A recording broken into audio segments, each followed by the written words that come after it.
Oh, welcome back everyone. I am CSCMA Aditya Jawar, the founder and director of AJ Classes. Dear students, I am the India's youngest CA, CS and CMA. I am also the India's youngest company secretary at the age of 18. My dear CA Foundation students, आप सभी का स्वागत है Aditya जवर YouTube channel के ऊपर। आज हम लोग एक बहुत ज्यादा इंपॉर्टेंट चैप्टर चालू करने वाले हैं, शुरू करने वाले, जिसका नाम है इन्वेंटरीज।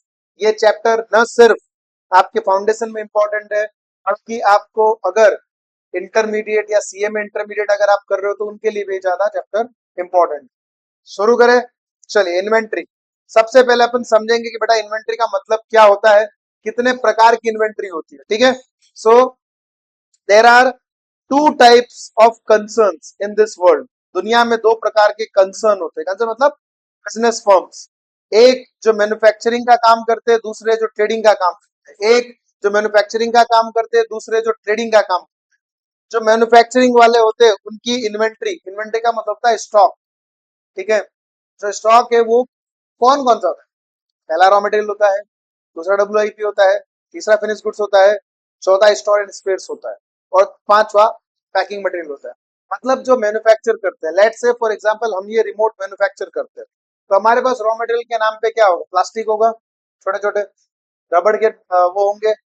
वर्क इन प्रोग्रेस मतलब आधा अधूरा रिमोट विमोट बन गया है तो वो वर्क इन प्रोग्रेस कहलाता है।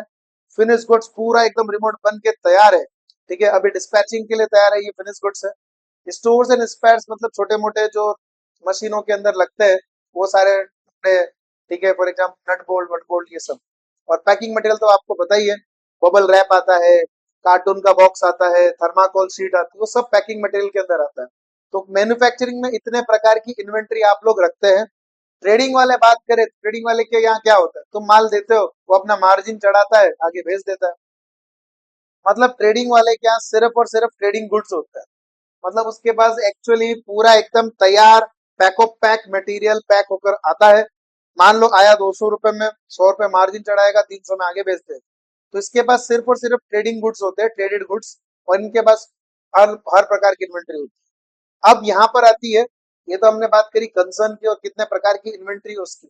अब हम बात करेंगे अगली, सॉरी, अब हम बात करेंगे अगली, जिसका नाम है methods for determining cost of inventory. कितने प्रकार के मेथड होते हैं दुनिया के अंदर इन्वेंट्री को वैल्यू करने के। तो सर्वप्रथम मेथड जो है वो ये वाला है, inventory valuation technique. Inventory valuation technique, इसमें हिस्टोरिकल मेथड है और नॉन हिस्टोरिकल मेथड है। हिस्टोरिकल, जो इन्वेंट्री इंटरचेंजेबल नहीं, मतलब समझो ये रिमोट और ये रिमोट, क्या मैं आइडेंटिफाई कर सकता हूँ? मैं आइडेंटिफाई कर सकता हूँ कि ये रिमोट और ये रिमोट अलग अलग है या एक जैसे ही है? अलग अलग है, मतलब मैं आइडेंटिफाई कर सकता हूँ। ठीक है, और क्या है मेरे पास? ठीक है, ओके, ये मोबाइल और ये मोबाइल, क्या मैं आइडेंटिफाई कर सकता हूँ दोनों को? ठीक है, ये अलग ब्रांड का है और ये अलग ब्रांड का है, मैं आइडेंटिफाई कर पाऊंगा? तो फिर तो स्पेसिफिक आइडेंटिफिकेशन मेथड होगा, आइडेंटिफाई करके जो वैल्यू आती है वो निकाल लेना।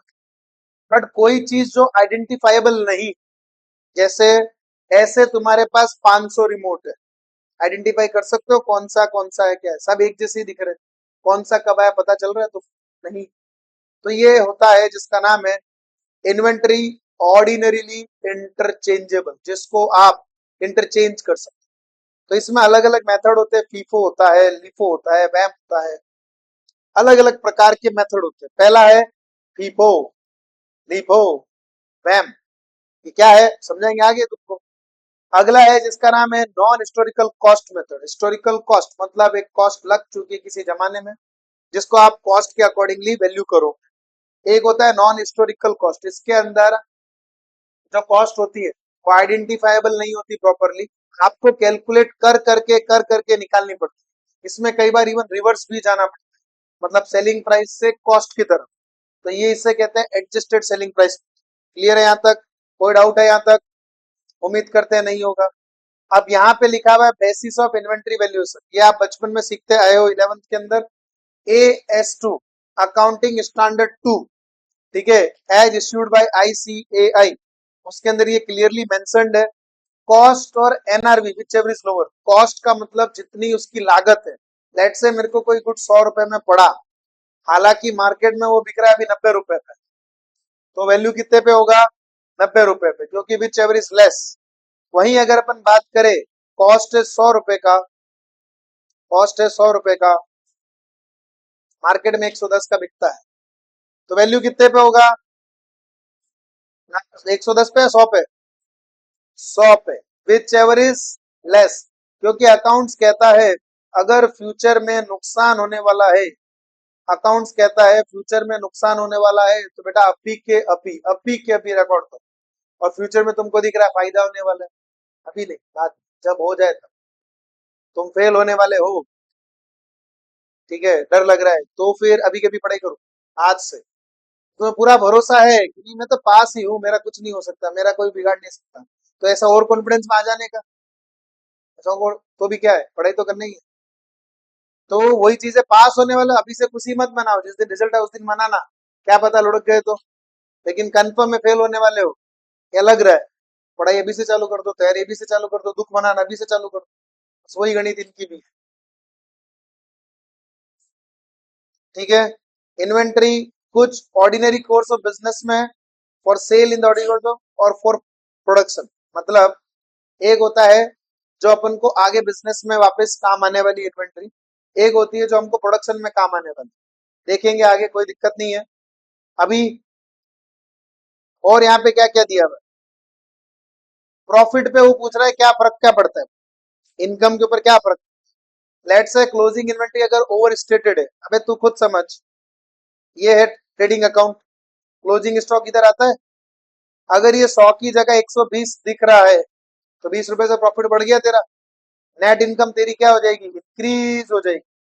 अगर क्लोजिंग इन्वेंट्री ओवर स्टेटेड है, तो नेट इनकम भी ओवर स्टेटेड है। अगर closing closing inventory under stated है, क्लोजिंग इन्वेंट्री अंडर स्टेटेड है मतलब कम दिख रहा है, 100 की जगह 90 दिख रहा है, तेरा प्रॉफिट भी कम दिख रहा है।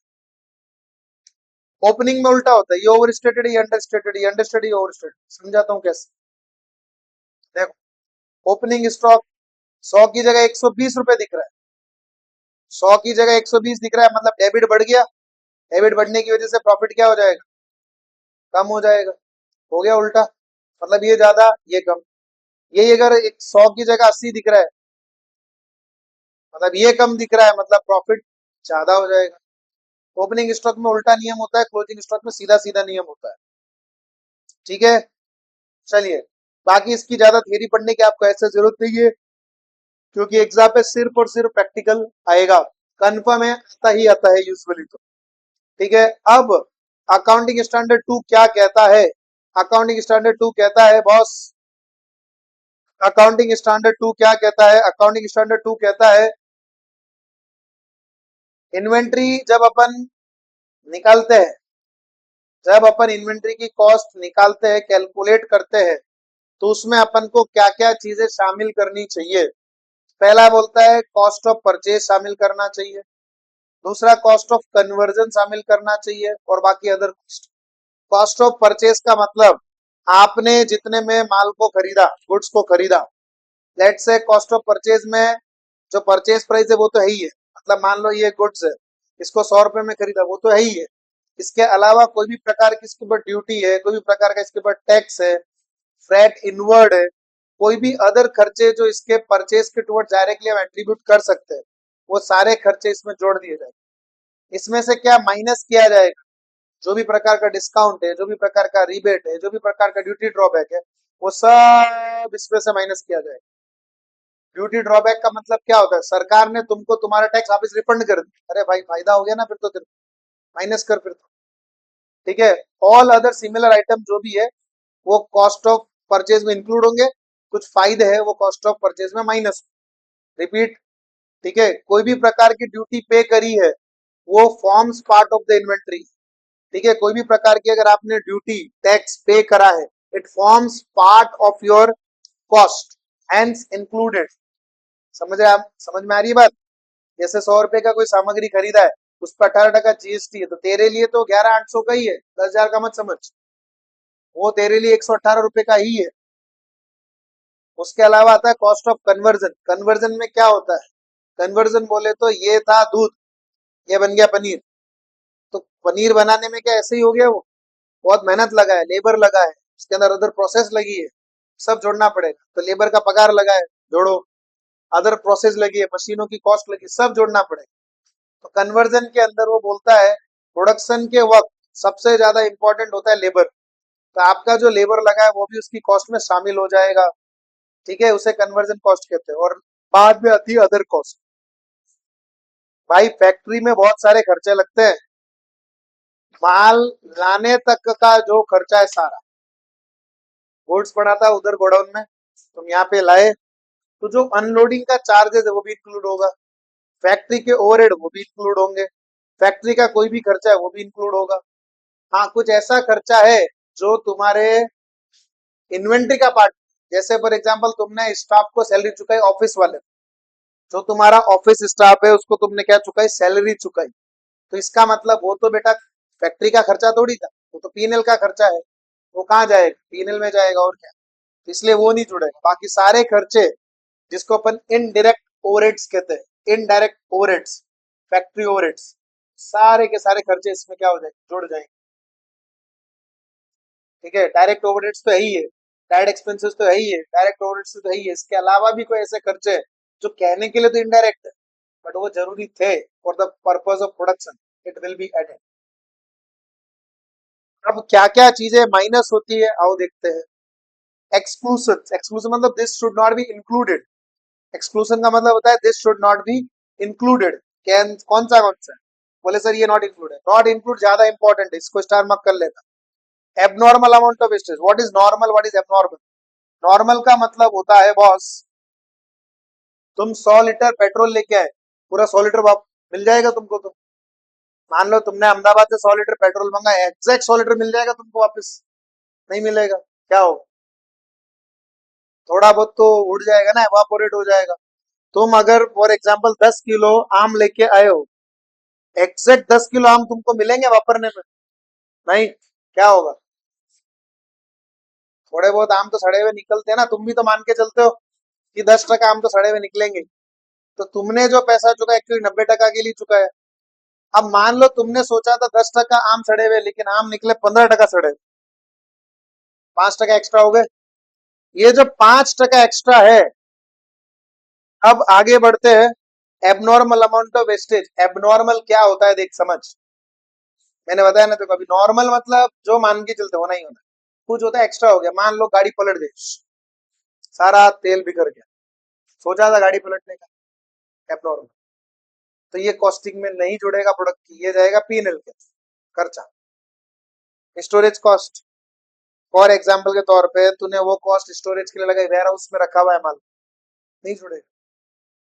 एडमिनिस्ट्रेटिव मतलब ऑफिस के खर्चे। अबे ऑफिस के खर्चे इन्वेंट्री का पार्ट नहीं होते।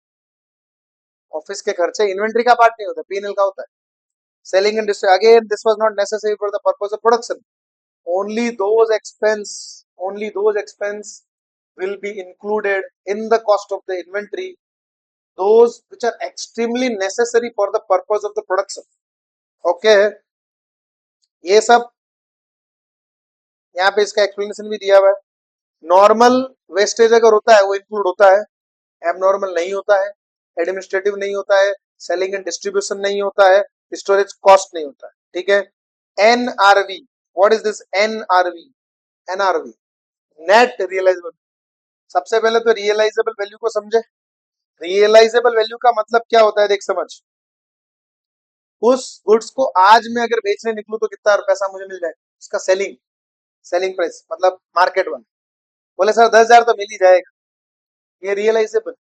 बट 10 सर ऐसा है इसमें 1,000 रुपये कमीशन देना पड़ता है तभी वो 10,000 आता है। तो 1,000 रुपये कमीशन, बोले तो मेरे जेब में तो 9,000 ही आया ना। तो 9,000 is actually NRB, net. This is RB. ये जो 10,000 है ये आरबी, आरबी मतलब रियलाइजेबल। 1,000 में माइनस कर दिया तो अब आ गया एनआर। 1,000 किसके लिए माइनस? 1,000 किसके लिए माइनस? वो बोलता है 1,000 हमने माइनस किया है, मान लो कोई कमीशन है, कोई कुछ है, फॉर एग्जाम्पल जो नेसेसरी था सेलिंग के लिए उसके है।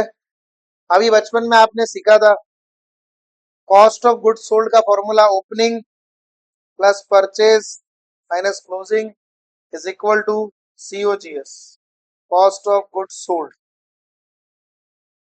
opening plus purchase minus closing. This is very important. Again, what is this perpetual inventory system? Perpetual का मतलब क्या होता है और पीरियोडिक का मतलब क्या होता है, देखते हैं। देख भाई, दो टाइप ऑफ तरीके हैं, ठीक है। इन्वेंट्री जब आप वैल्यू करते हो ना, उसको दो टाइप ऑफ तरीकों से वैल्यू करते हो। एक होता है पीरियोडिक, एक होता है परपेचुअल। दोनों को प्रैक्टिकल एग्जांपल से समझा देता हूं। ये मिस्टर एक्स है, ये मिस्टर वाई है। मिस्टर एक्स है, मिस्टर वाई है। मिस्टर एक्स जो है, मिस्टर एक्स जो है वो हर महीने की 31 तारीख या 30 तारीख, मतलब last date of the month को वैल्यू करते हैं। मिस्टर एक्स हर महीने की 31 या 30 तारीख को last date of the month को वैल्यू करते हैं। इसे कहते हैं पीरियोडिक। आपका एक डेट फिक्स है, मान लो तुम हर हफ्ते की लास्ट तारीख सैटरडे को वैल्यू करते हो, पीरियोडिक हो गया ये, हर हफ्ते, ठीक है।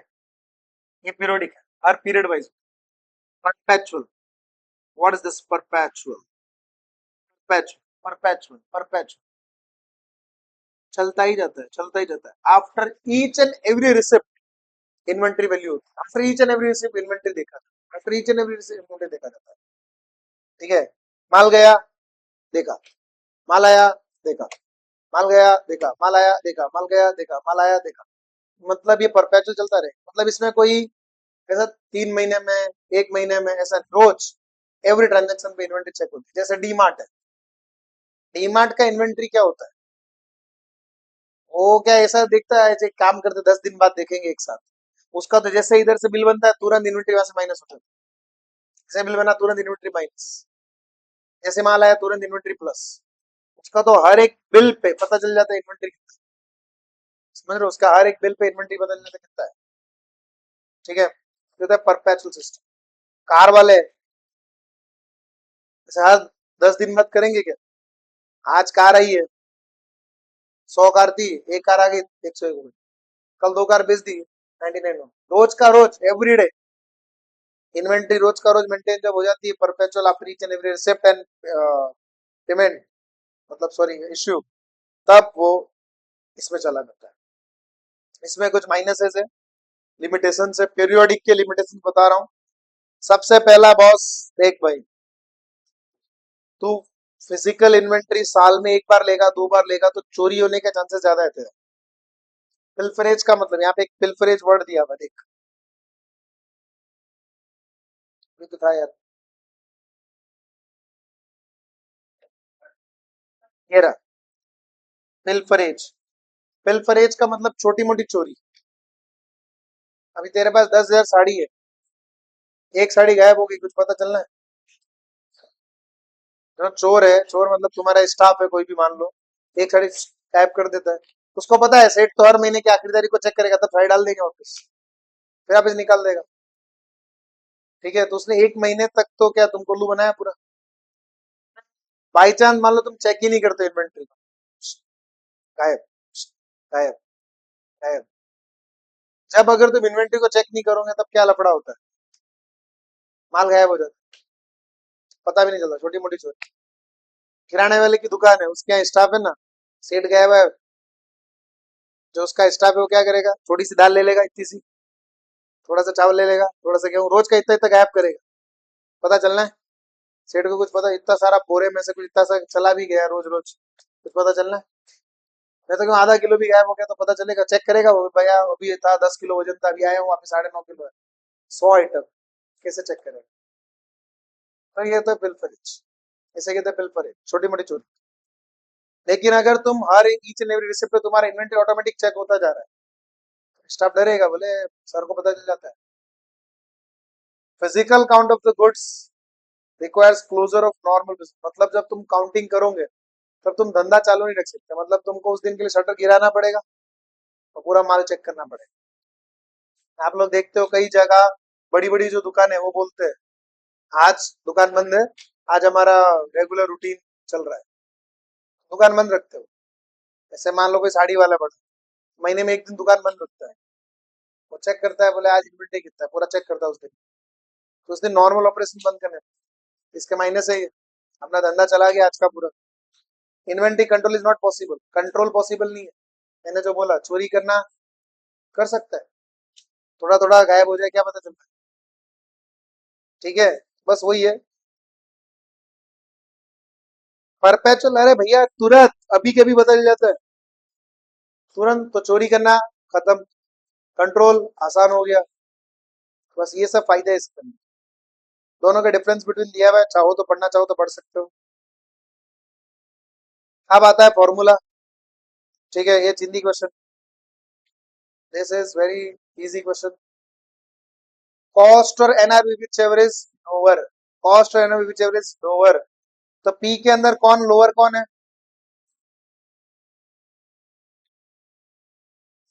This will be your answer.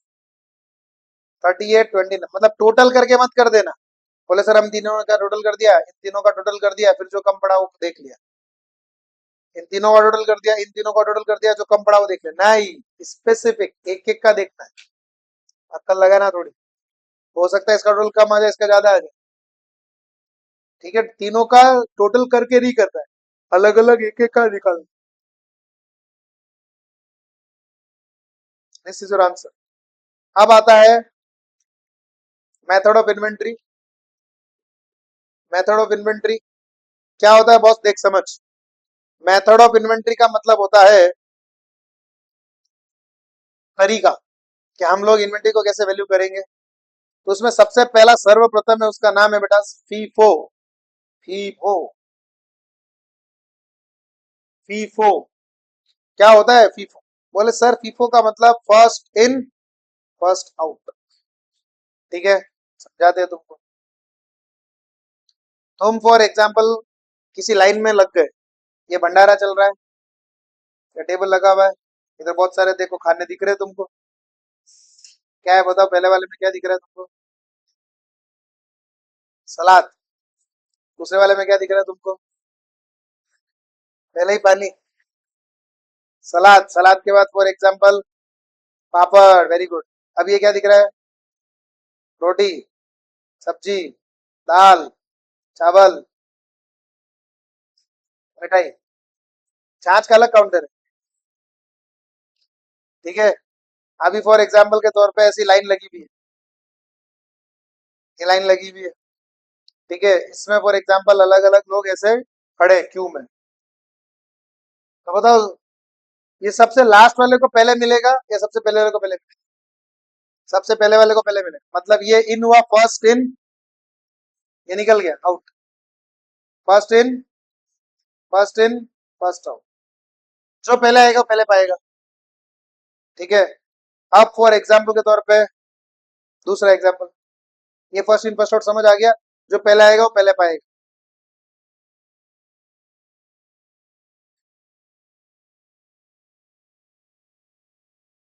ये लाइन लगी हुई फर्स्ट इन फर्स्ट आउट वाली, और अब यहाँ पर अमिताभ बच्चन खड़े हो गए,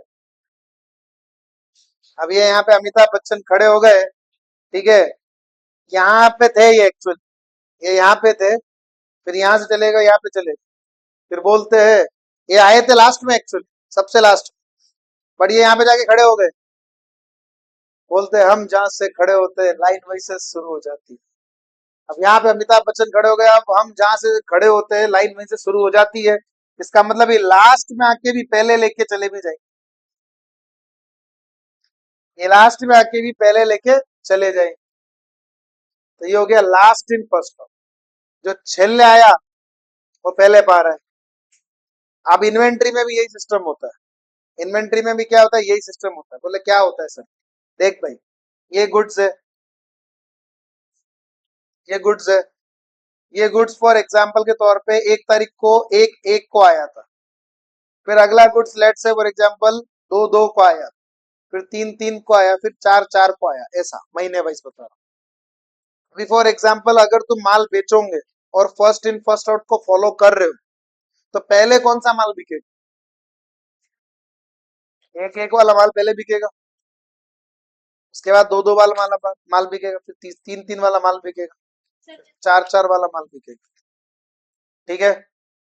सो यहाँ पर जैसे अभी मैं आपको बता रहा था कि एक एक को पहले वाला लेके जाएगा, फर्स्ट इन फर्स्ट आउट, अगर वो फॉलो कर रहा है तो इस तारीख को जो माल आया पहले जाएगा, फिर इस तारीख को जो माल आया वो पहले जाएगा। ठीक है।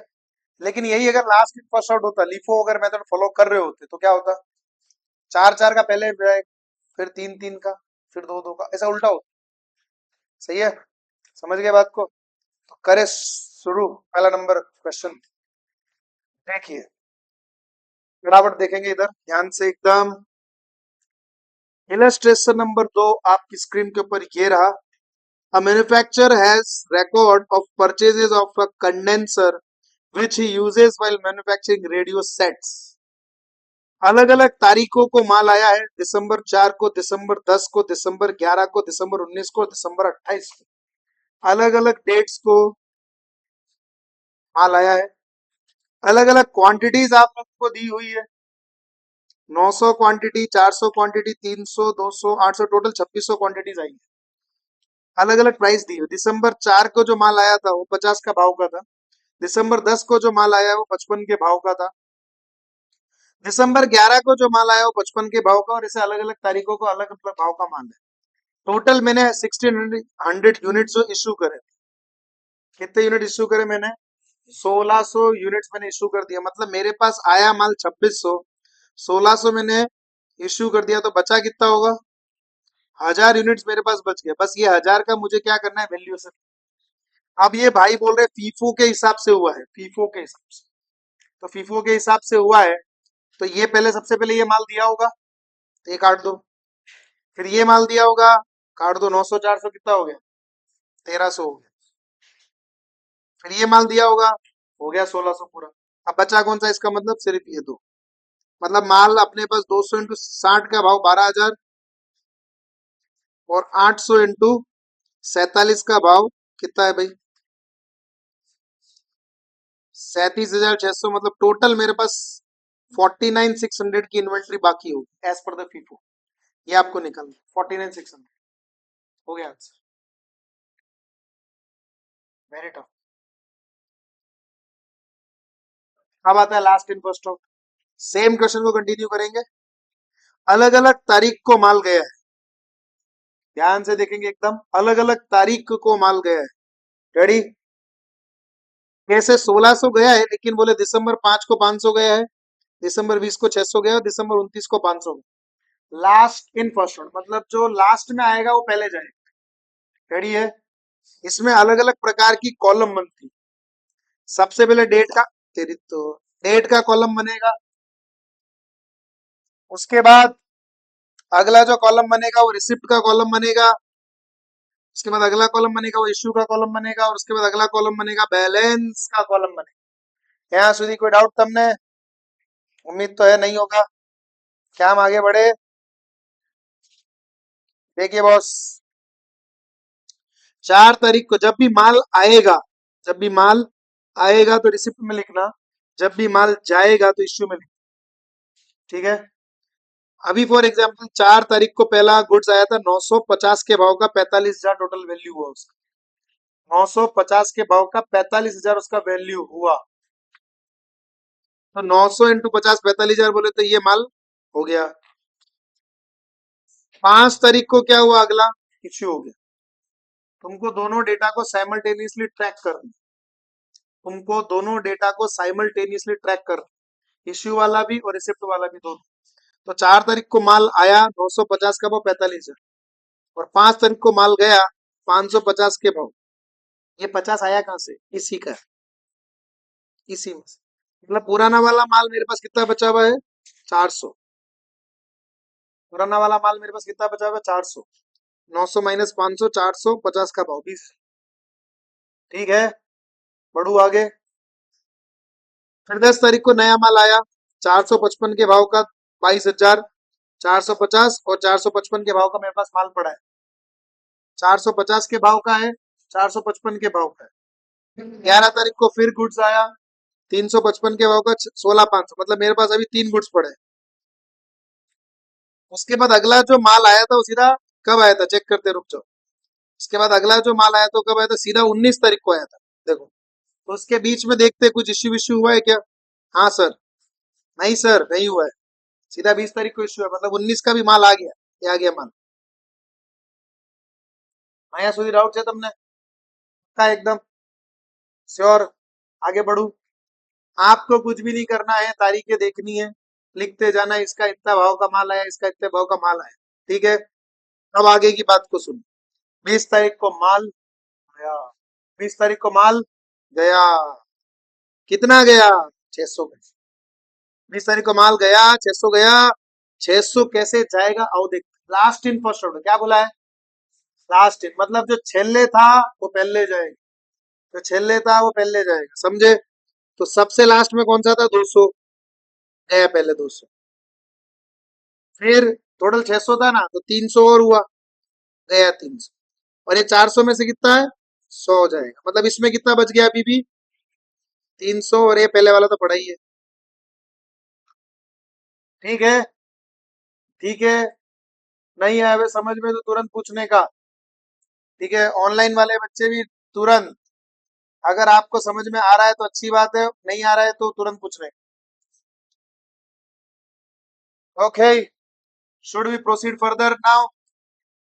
ओके, 28 तारीख को नया माल आया, 847 के भाव का 37,600, मतलब आप अपने पास 400 पड़ा है, 300 पड़ा है और 800 और पड़ा है।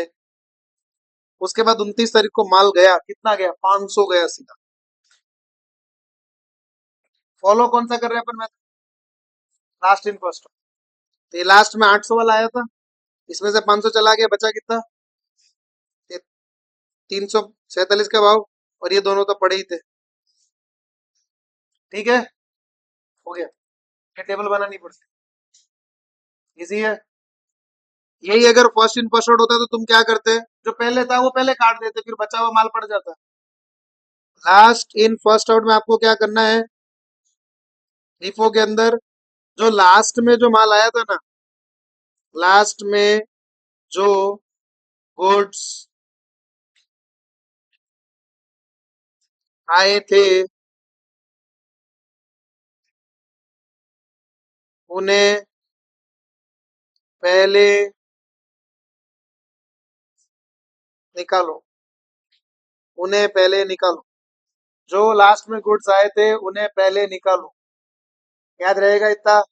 और वही अगर फीफो की बात करें तो उसमें क्या होगा, जो पहले गुड्स आए थे वो पहले निकालो, तो लास्ट वाला बच जाएगा। ठीक है भैया, समझ में आ गया, बढ़ू आगे। सो दो मेथड अपन ने देखे अभी तक, फीफो देख लिया, लीफो देख लिया। अब अगला मेथड है जो बहुत ही अच्छा मेथड है, क्या नाम है इसका, वैम। वैम बोले तो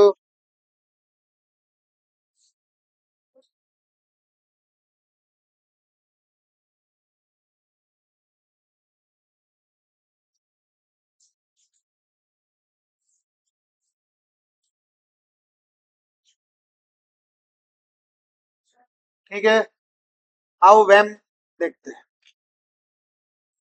यहाँ तक कोई डाउट नहीं है ऐसा मैं उम्मीद करता हूँ, यहाँ तक कोई डाउट नहीं है ऐसी मैं उम्मीद करता हूँ, क्या मैं उम्मीद करूँ, हाँ या ना।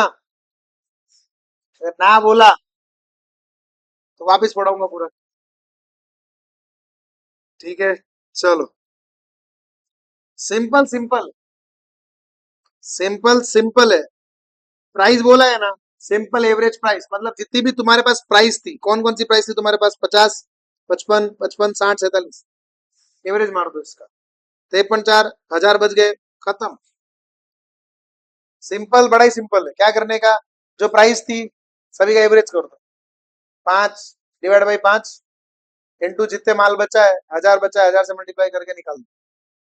ठीक है, कोई डाउट इसके अंदर, श्योर एकदम, बढ़ू आगे। ओके, अभी देखो एक क्वेश्चन दिया है, देखो अलग अलग मेथड से कैसे फर्क पड़ता है। फीफो में इतना आ रहा है, फीफो में इतना आ रहा है, सिंपल में इतना आ रहा है। एग्जाम्पल दिया भाई ने, कि फॉर एग्जाम्पल हमारे पास माल आए अलग अलग 50 500 का, 50 के भाव का, 550 के भाव का मतलब 25,000, और 530 मतलब 30,000। भाई ने बोला है 500 इश्यू हो गए, फीफो फॉलो हो गए, तो मतलब ये वाला चला गया, ये बच गया। लीफो अगर फॉलो होता है, लीफो अगर फॉलो होता है मतलब ये चला गया, ये बच गया। और एवरेज करे तो 50 60 के एवरेज 55, 55 इंटू 500, 27,500। इजी। अब आता है अगला, बैम, रेडी, स्टडी, गो। दिसंबर, वही same, date, receipt, issue, balance. ये बहुत आसान है वैसे। रिसिप्ट, इश्यू, बैलेंस जो अपन ने पहले बनाया था, क्वांटिटी का कॉलम बनाने का, रेट का, अमाउंट का, quantity rate amount, quantity rate amount. અહીંયા સુધી कोई डाउट? बोलो बोलो बोलो बोलो। यहाँ तक कोई डाउट है आपको?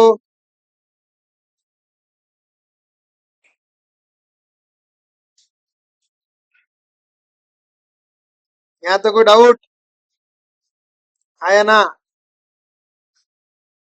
ठीक है। Quantity rate amount, quantity rate amount, quantity rate amount खत्म। दिसंबर 4, दिसंबर 5, दिसंबर, मतलब जो तारीखें थी ना, जैसे सीक्वेंस में आई थी, इश्यू की, सॉरी रिसिप्ट की, इश्यू की, रिसिप्ट की, रिसिप्ट की, रिसिप्ट की, इश्यू की, रिसिप्ट की, इश्यू की, सब सीक्वेंस वाइज लिखते जाओ, तारीख जो जो है। 4 तारीख को माल आया था 950 का भाव, 950 का भाव, 500 चला गया 50 के भाव पे। अब आया 455 का भाव, 22,000। अभी ध्यान से सुनने का, 400 बचा हुआ पड़ा है, 400 नया आ गया 55 के भाव का। मेरे पास टोटल अब कितना हो गया? 20,000 का माल और 22,000 का माल। टोटल कितने का माल हो गया? 42,000। 42,000 में मेरे पास कितने यूनिट है टोटल? 800। डिवाइड कर दो, ये आ गया। कैसे करना है लिख लेना उधर, 42,000 डिवाइड बाई 800, तो लिख लेना अपनी बुकों के अंदर। अब आगे 300 और आ गया, 16,500। इस 42,000 में ये 16,500 को ऐड कर दो, तो वो 58,500। 58,500 डिवाइड बाई कितने गुड्स हो गए मेरे पास? 800 और 300, 1100। ये आ गया नया। ठीक है। अब मेरे पास 58,500 प्लस 12,000, मेरे पास माल हो गया 70,500 का, और मेरे पास टोटल माल है 1,300। डिवाइड कर दिया, 54.23 आ गया। अब कोई दिमाग नहीं है, 20 तारीख को ये 54.23 से मैं मल्टीप्लाई करूं। 20 तारीख को मैं 54.23 जो एवरेज आया है, उससे मैं क्या करूंगा? मल्टीप्लाई कर दूंगा। 600 इंटू 54.23, ये आ गया। 1,300 में से 600 गया, पीछे बचा 700। 54.23 का भाव, और ये माल का वैल्यू। ये वाला ही आपको आगे कंटिन्यू करना है, समझ गए? ये वाला ही आपको आगे कंटिन्यू करना है। वापिस नया माल आया 800, 47, 37, 600। इसमें ये अमाउंट जोड़ दो, this plus this, total is this, divide by 1,500, 700 और 800, 1,500, ये नया भाव आ गया। अब ये इश्यू वापस 500 इस नए भाव पे हुआ होगा। हो गया। इजी है? ठीक है, इजी है, कोई दिमाग नहीं लगाना है। जो गुड्स आता जा रहा है ना, जैसे जैसे नया नया एवरेज प्राइस आता जाए, फिर जो लास्ट जो एवरेज प्राइस बना था उस पे वो इश्यू हो जाए। जैसे जैसे गुड्स आता जा रहा है वैसे वैसे क्या हो जाता है? एवरेज प्राइस बढ़ता जाए, और जो लास्ट अपना बचा हुआ था प्राइस निकाला हुआ एवरेज, उससे अपन इश्यू मार्क। इजी। बेटा प्रैक्टिस करोगे तो आ ही जाएगा। अब आता है खतरनाक method, adjusted selling price method. अच्छा है, अभी तक जो तुमने सीखा था इसके एग्जाम में आने के चांसेस बहुत कम। ठीक है, इसके एग्जाम में आने के चांसेस बहुत कम। अब जो सिखा रहा हूँ वो एग्जाम में आने के चांसेस ज्यादा है। हालांकि ये भी आसान है, टफ नहीं है, बट फिर भी इसमें थोड़ी बहुत गलती कर सकते हैं बच्चे। इसे कहते हैं adjusted selling price method, second method. Okay, क्या हम शुरू करें सेकंड मेथड? ओके, आइया जुओ, यहाँ देखिए, messrs XYZ are in retail business इनके रिकॉर्ड से पता चला है 31 मार्च को इनके पास ये था। अभी समझ करना क्या है, बहुत अच्छा मेथड है ये, बहुत अच्छा मेथड है, दिमाग लगाना पड़ेगा। देखते जाओ, ध्यान से देखना। 15,75,500 का इसके पास गुड्स सप्लाई मतलब परचेज इन शॉर्ट। इसमें 3 टके का ट्रेड डिस्काउंट है और 11 टके की जीएसटी है। अभी हमने थोड़ी देर पहले बोला था जीएसटी तो इंक्लूड होता ही है, बट ट्रेड डिस्काउंट को क्या करना पड़ता है, माइनस करना पड़ता है। तो आप यहाँ पे चेक करो,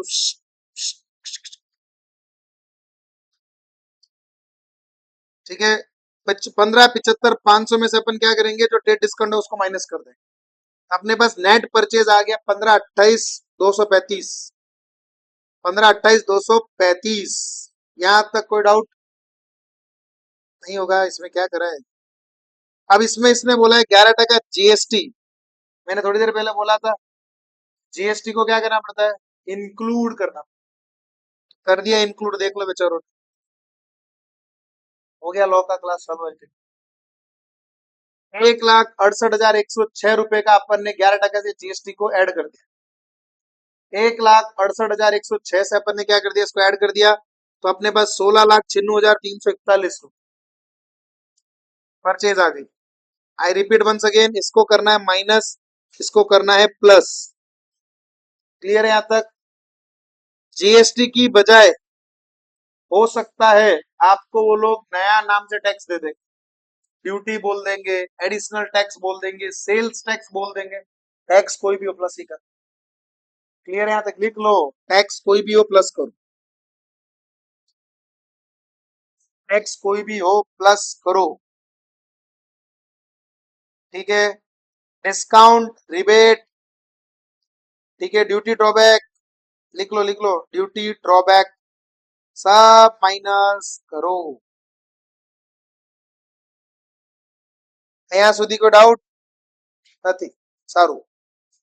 अब यहाँ पे पैकेजिंग, ट्रांसपोर्टेशन चार्जेस बॉस ये ऐड होगा ना यार, बिल्कुल ऐड होगा। 87,500 मतलब मेरा टोटल जो डेबिट साइड है वो इतने का है। अब तुमको मैं थोड़ा जादू दिखाऊं,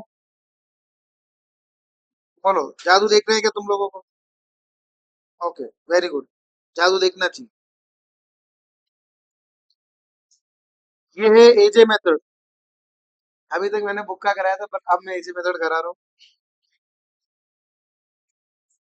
तुम सभी को ट्रेडिंग अकाउंट बनाना आता है पक्का? तुमको पता है यहाँ पे क्या आता है, इसके नीचे क्या आता है? इधर और भी कोई डायरेक्ट एक्सपेंसेस वो सारे आ जाएंगे, और इधर जीपी आ जाएगा, इधर सेल्स आ जाएगा, इधर क्लोजिंग स्टॉक आ जाएगा। पता है ना इतना तो पक्का? तो ओपनिंग स्टॉक दिया हुआ है इस क्वेश्चन में, चेक करो। नहीं है, सोचो मत, नहीं है।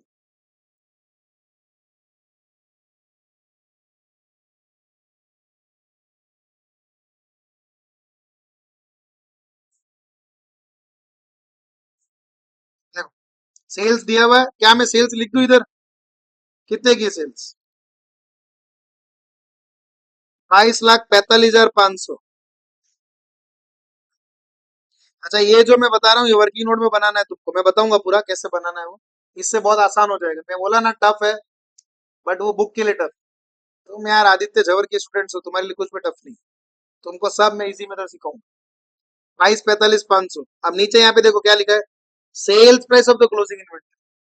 में जब सेल्स प्राइस ही है तो क्या एक बार यही मान कि सेल्स ही है, एक बार के लिए ही मान लेता है सेल्स है, बाद में क्लोजिंग इन्वेंटरी पर निकालेंगे, क्योंकि क्लोजिंग इन्वेंटरी किस पे होती है, कॉस्ट। इसने किस पे बोली है, सेल्स प्राइस पे। एक बार मान लेता हूं कि भैया ये फॉर एग्जांपल सेल्स ही है, कॉस्ट में बाद में देखूंगा, बाद में कॉस्ट के हिसाब से जो आएगा वो मेरा आंसर होगा, देखते हैं। अभी टोटल मेरा कितना हो गया इस साइड का, चेक कर तो,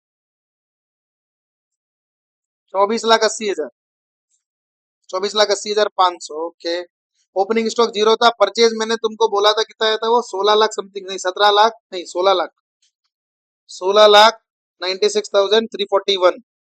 और ये था 87,500 का। तो यहाँ तक का टोटल कितना हुआ एक बार चेक कर दो।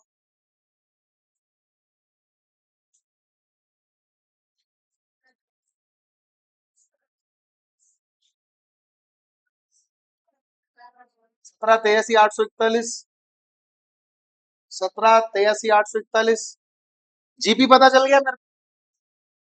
इसमें से ये माइनस कर दूंगा, मेरा जीपी आ गया पूरा का पूरा। कितना है? 6,96,600। ओके, वापिस एक बार पूरा करते हैं।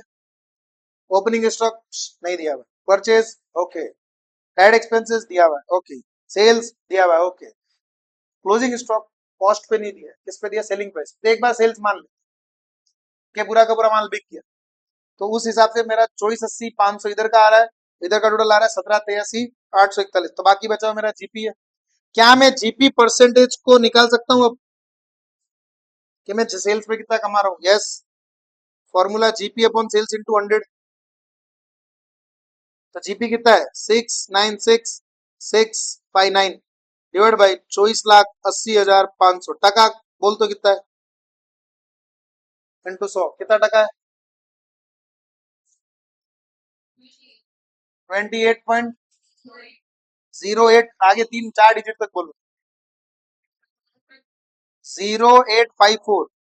ओके, ये मेरा जीपी परसेंटेज आ गया, ये मेरा जीपी परसेंटेज आ गया। मतलब ये 2,35,000 के अंदर इतना जीपी शामिल है, तो रियल कॉस्ट तो कम ही होगा। इसमें से माइनस कर दो। अब ये तुम्हारा एक्चुअल आंसर रहेगा जो तुमको उधर दिखाना रहेगा। कैसे मैं बताता हूँ। Closing stock at sales price लिखना उधर इज इक्वल टू 2,00,000 कितना था? 35,000 minus GP at the rate of 28.0854%। बोल भाई कितना है? अरे डायरेक्ट माइनस नहीं करना है, 28 टका बोल पहले कितना है? 66,000 ये माइनस कर दिया। अब बोल कितना बचा? 1,68,000।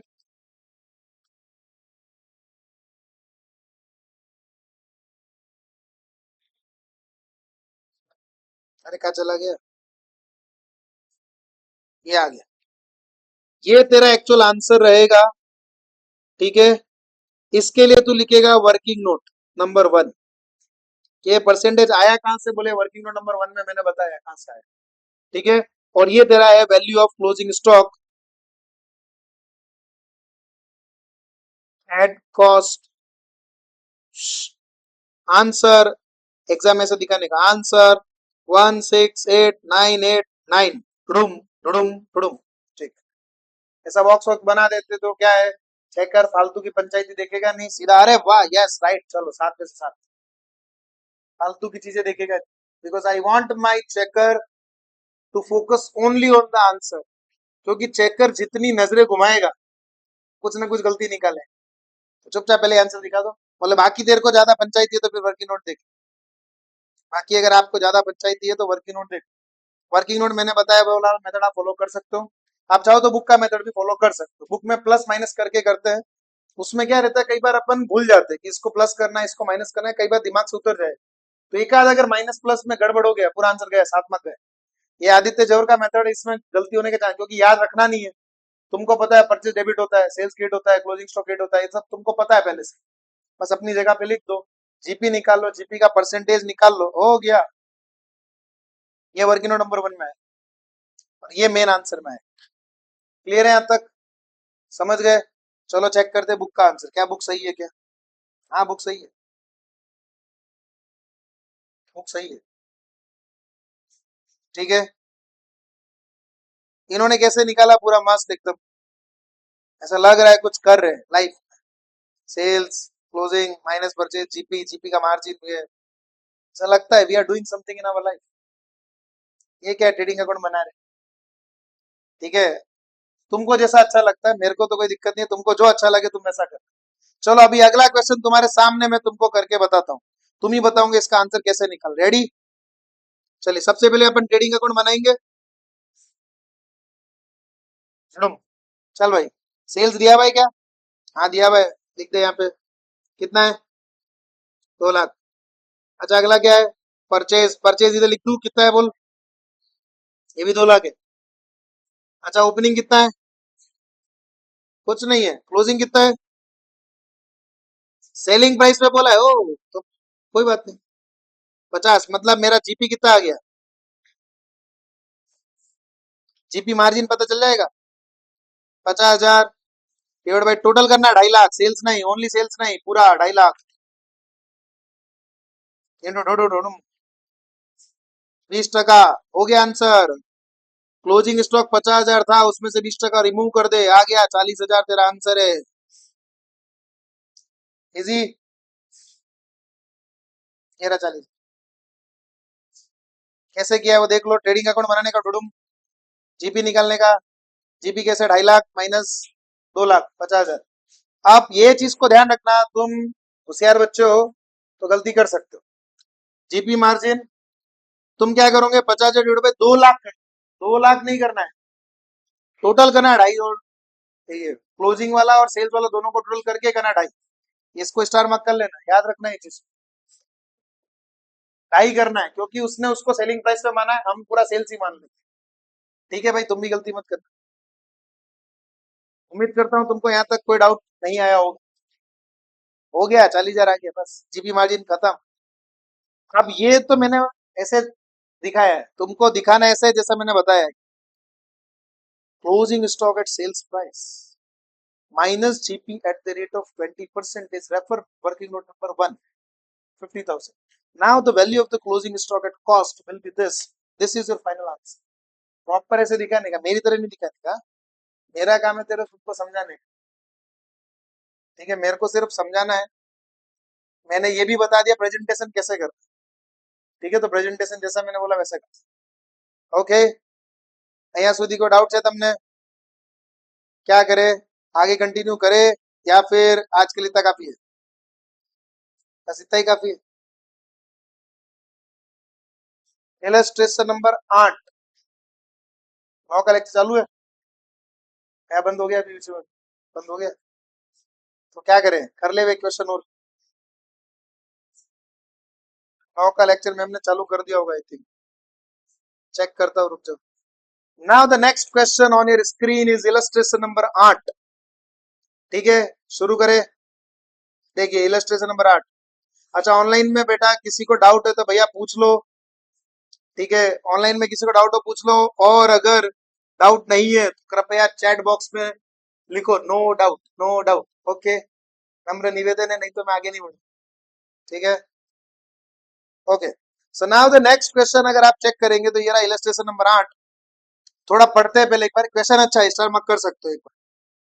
इन्वेंट्री ओपनिंग दिया हुआ है, परचेज दिया हुआ है, मैन्युफैक्चरिंग दिया हुआ है, सेलिंग नहीं आएगा, एडमिनिस्ट्रेटिव नहीं आएगा, फाइनेंशियल नहीं आएगा, क्योंकि ये तीनों कहाँ जाते हैं? P&L में जाते हैं, ट्रेडिंग के पार्ट नहीं, तो ये तीनों नहीं आएंगे। सेल्स आएगा।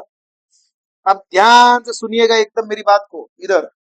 Eight the time of valuing inventory as on 31 March 2021, मतलब लास्ट ईयर की बात कर रहा है, क्योंकि हमारा साल 31 मार्च 2022, हमारा साल 31 मार्च 2022, ये बात कर रहा है पिछले साल की 31 मार्च 2021। 17,500 हमने राइट ऑफ किए थे। हमने क्या किए थे? 17,500 राइट ऑफ किए थे पर्टिकुलर आइटम के ऊपर, जो हमने ओरिजिनली परचेज किए थे 50,000। अब मेरी बात को यहाँ पे ध्यान से सुनना, जो भी राइट ऑफ किया है लिख लो उधर। जो भी राइट ऑफ किया उसको करना प्लस, जो भी राइट ऑफ किया उसको करना प्लस, और जो एक्चुअल था उसको करना माइनस।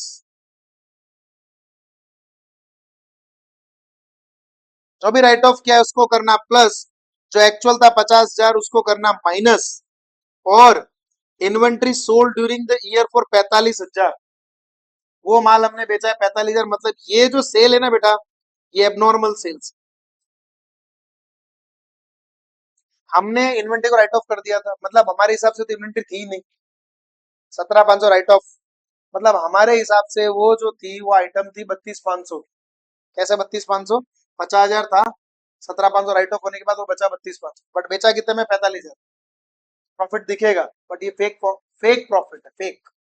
मेरे को जीपी एक्चुअल पता करने के लिए, एक्चुअल जीपी को पता करने के लिए इसको रिमूव करना पड़ेगा। ठीक है, तो ये सेल्स है ना, एबनॉर्मल सेल्स है, इसलिए इसको भी सेल्स में से माइनस किया जाएगा। ये सेल्स में से भी इसको एबनॉर्मल सेल्स को माइनस करेंगे, सेल्स में से माइनस 45। और भाई ने बोल ही दिया, बोले ग्रॉस प्रॉफिट हम लोग कमाते हैं 20% ऑन सेल्स। क्या बात है, अच्छे लोग। ग्रॉस प्रॉफिट हम कितना कमाते हैं? 20% ऑन सेल्स। क्या मैं शुरू करूं? इसमें क्लोजिंग स्टॉक तुमको निकालना है। पिछले वाले क्वेश्चन में तुमको क्लोजिंग स्टॉक दिया हुआ रहता था, तो तुम जीपी से करके निकालते। इसमें तुमको जीपी दिया हुआ है, क्लोजिंग स्टॉक निकाल। चलो देखते हैं। अगेन आदित्य जवर का मेथड है, तो गलती होने के चांसेस बहुत कम रहेंगे। मेरे लिए जीरो है रे, तुम्हारे लिए तो कम ही है ना। मेरे लिए तो जीरो है। चल देख भाई, पर ऐसा नहीं है, मेरे से भी हो सकती है गलती। 142,500 मैंने क्या बोला, जो राइट ऑफ उसको क्या करेंगे? प्लस। तो 17,500 एक बार प्लस कर, कितना हुआ? 160।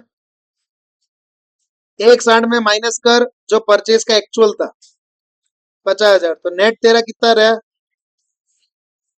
ये लिख दे इधर। ठीक है, उसके बाद परचेज दिया हुआ है भाई ने, कितना दिया परचेज? 7,62,500 का। 7,62,500, अरे 7,62,500। उसके बाद ये 1.5 लाख किसका है रे? मैन्युफैक्चरिंग, ये भी आएगा। ये कितने का? ये 1.5 लाख। ठीक है, ये तीनों नहीं आएंगे, सेलिंग, एडमिनिस्ट्रेटिव, फाइनेंशियल, तीनों नहीं आएंगे। सेल्स लिख सकता हूँ। सेल्स कितनी है? 12,45 की है। उसमें से एबनॉर्मल माइनस होगा, मैंने बोला था।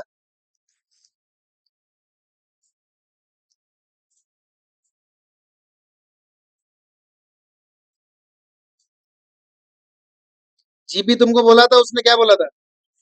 20%, मतलब 12 लाख का 20% कितना हो गया? 240। 240 लिख दे इधर, टोटल कर इधर। इधर इधर का टोटल कर, इधर इधर का टोटल कर, चेक कर कितना हो रहा है। 1,10,000 प्लस कर 7,62,500 प्लस कर 1.5 लाख प्लस कर 2,40,000, कितना हो टोटल बोल? 12,62,500। इधर भी 12,62,500 ही होगा, मतलब बैलेंसिंग फिगर क्लोजिंग स्टॉक 62,500 है।